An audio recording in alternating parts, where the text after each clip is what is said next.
చక్కగా లేడాడు, ధ్యానే ఉన్నాడు. అయితే చాలా బలహీనత ఉన్నాడు, చాలా నెలలు తక్కువగా బిడ్డ పుట్టాడు.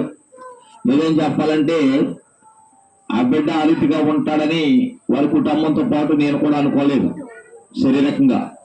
కానీ దేవుడి నామములో ప్రార్థించాము. దేవుడు అద్భుతంగా ఆ బిడ్డ విషయంలో గొప్ప కార్యం చేశారు. హల్లెలూయా. మీకు తెలుసో లేదో కానీ ఉయ్యాల్లో ఏమన్నప్పుడు వాళ్ళ నాన్నమ్మ గారు పాస్టర్ గారు ఇయ్యాలన్నారు. నాకు చాలా ఒకేసారి నాకు సౌండ్ లేదు, ఎందుకంటే ఆడ ఎత్తుకోదామంటే భయం వేసింది. ఆడ ఎత్తుకుని ఏమన్నా అయ్యారు అత్తుకుని ఏంటంటే నాకు భయం వేసి పాస్టర్ గారు తీసుకురండి అని చెప్పి పాస్టర్ గారు పట్టుకుంటే వాళ్ళ నాన్నమ్మ గారు పట్టుకుంటే నేను చెయ్యి మాత్రం వేసాను, ఎందుకంటే అంత భయంగా వాడు పుట్టాడు. మరి దేవుడు అంత భయంకరమైన పరిస్థితుల్లో తల్లి బిడ్డ క్షేమం ఉండరు, చాలా బాంధవుల చెందిన మాటలు మాట్లాడినప్పటికీ దేవుడు ఆ బిడ్డను మంచి ఆశలు ఇచ్చాడు, చక్కటి ఆరోగ్యం ఇచ్చాడు. ఈరోజు చక్కగా ఆరోగ్యంగా బిడ్డ ఉన్నందుకు దేవుడు మంచి హల్లెలూయా.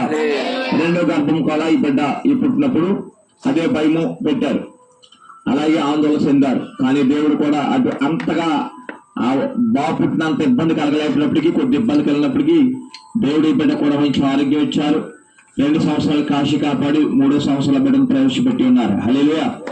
ఇప్పుడు జ్ఞాపం చేసుకోవాల్సిన విషయం ఏంటంటే తల్లిదండ్రులు. ఇప్పుడు చిన్నపిల్లలు ఒక వయసు వచ్చేదాకా తల్లిదండ్రులకు వాక్యం చెప్తాము, వాళ్ళ వయసు అర్థం చేసుకున్న తర్వాత బిడ్డలకు వాక్యం చెప్తాం. పుట్టినరోజులు జరుపుకోవడం కంటే అందరికీ ఇష్టమే, కానీ బిడ్డలు దేవుడి సన్నిధిలో పెంచటము చాలా ఇష్టపడతారు తల్లిదండ్రులుగా. హల్లెలూయా. ఎందుకంటే పుట్టినరోజు జరుపుకున్న బిడ్డలకు దేవుడి వాక్యాన్ని మనం అందించాలి. వారికి కొత్త బట్టలు వేస్తాము, కేక్ తెస్తాము, పలహారాలు తెస్తాము. వచ్చిన వారందరికీ కూడా ఆర్భాటం చేసి మన బిడ్డలు చూపెడతాం. ఎప్పుడైనా సరే పుట్టినరోజుకి పిల్లలకు వాక్యం నేర్పించి అందరి మధ్యలో చెప్తే ఆ దాన్ని మించిన ఘనత ఏది ఉండదు. హల్లెలూయా. మీరు అర్థమయ్యేటట్టు చెప్తాను చూడండి. ఒకరికి మీరు ఎవరు కూడా బైబిల్లో ఇక్కడ కొంతమంది వెనకాల ఉన్న వాళ్ళని అడిగాను, ఇక్కడ నుంచి ఎలా ఉన్న వాళ్ళని. ఇప్పుడు అపోస్తలుల కార్యాలు 10:36 ఏముందంటే మీరు చెప్తారా? చదువుకోలేని వాళ్ళు చెప్పరు, కానీ చెప్తున్నాను. కానీ ఒక పాపకి నేను నేర్పాను. ఆ పాప 2వ సంవత్సరం పాప 3లోకి వచ్చింది. ఆ బిడ్డ వాక్యం చెప్పినప్పుడు ఆ నానమ్మ కంఠస్థం చేసింది వాక్యం. హల్లెలూయా. ఏంటో బిడ్డ, చిన్న బిడ్డ ఆ నానమ్మకు వాక్యం నేర్పింది. ఎంత గొప్ప ధన్యత. 10:36 వాక్యం ఉందని ఆ నానమ్మ చెప్తుంది నాకు.